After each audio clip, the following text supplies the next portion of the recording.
Assalamu alaikum wa rahmatullahi wa barakatuh. Mes chers frères et sœurs, bienvenue sur Secret de la Sunna. Aujourd'hui, nous allons parler d'un sujet qui touche chacun d'entre nous. Un sujet à la fois concret, délicat et parfois embarrassant. Que faire lorsqu'un besoin naturel, comme libérer un gaz, survient pendant la prière? La prière, la salat, est bien plus qu'un simple rituel. C'est un pilier fondamental de l'islam. Une rencontre intime entre le serviteur et son Seigneur. Un moment sacré qui structure notre quotidien et nourrit notre foi. Mais parfois, la vie nous confronte à des situations imprévues. Une envie pressante, un inconfort physique, un doute sur notre état de pureté. Alors, comment réagir? Quelle est la position de l'islam? Et surtout, comment préserver à la fois la validité de notre prière et notre concentration, notre rouchou? Avant de commencer, mes frères et sœurs, si ce sujet vous paraît utile, je vous invite à mettre un like, à vous abonner et à partager cette vidéo pour qu'un maximum de musulmans puissent bénéficier de ces enseignements. Et dites-moi en commentaire si vous avez déjà été confronté à ce genre de situation et comment vous avez réagi.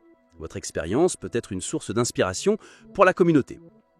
Première partie, la préparation avant la prière. Le prophète sallallahu alayhi wa sallam nous a enseigné une règle de base.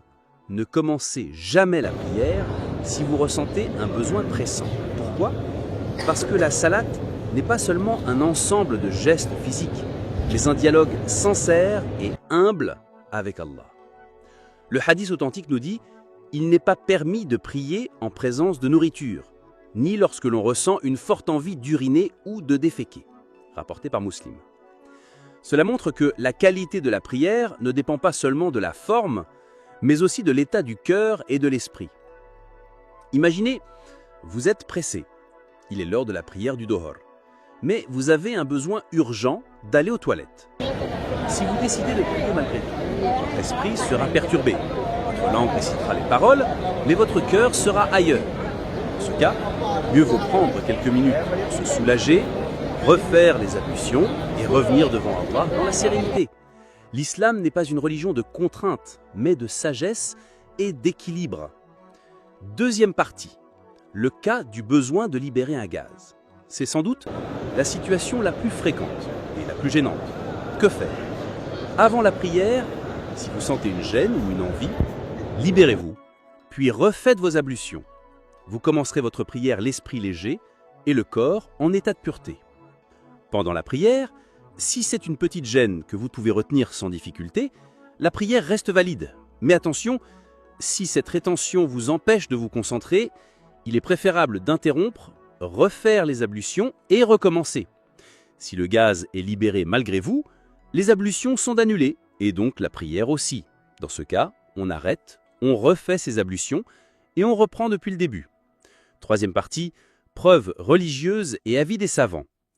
Le prophète sallallahu alayhi wa sallam a dit « Allah n'accepte pas la prière de celui qui a perdu son état de pureté rituelle jusqu'à ce qu'il refasse ses ablutions » rapporté par Bukhari et Muslim.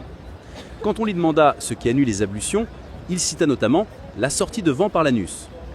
Les savants expliquent que cette règle n'est pas un détail secondaire, elle rappelle que la prière doit être accomplie dans un état de pureté et de respect. Cependant, il existe des cas particuliers.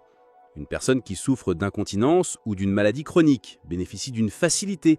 Elle peut faire ses ablutions pour chaque prière et même si le gaz sort, sa prière reste valide car elle est excusée.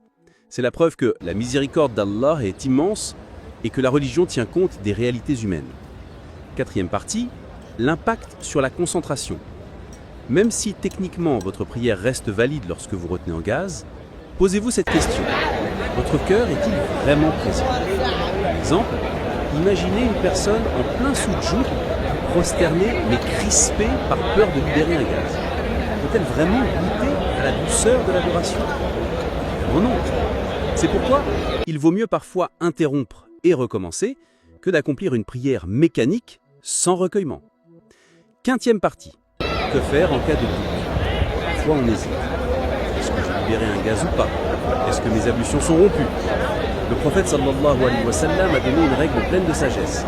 Si l'un de vous ressent quelque chose dans son ventre, mais doute qu'un gaz soit sorti, il ne doit pas quitter la prière tant que qu'il n'a pas entendu un son ou senti une odeur. Rapporté par Muslim. En d'autres termes, le doute n'annule pas les ablutions, seule la certitude le fait. Cette règle protège contre les obsessions et le waswas du diable. Résumé pratique des règles. Ne commencez pas la prière si vous avez un besoin pressant. Pendant la prière, si vous pouvez retenir sans gêne, continuez. Sinon, arrêtez, refaites les ablutions et reprenez. Si un gaz sort, la prière est annulée, il faut recommencer. En cas de doute, ignorez-le tant qu'il n'y a pas de certitude, son ou odeur. Pour les personnes malades chroniques, la jurisprudence prévoit des facilités. Conclusion inspirante.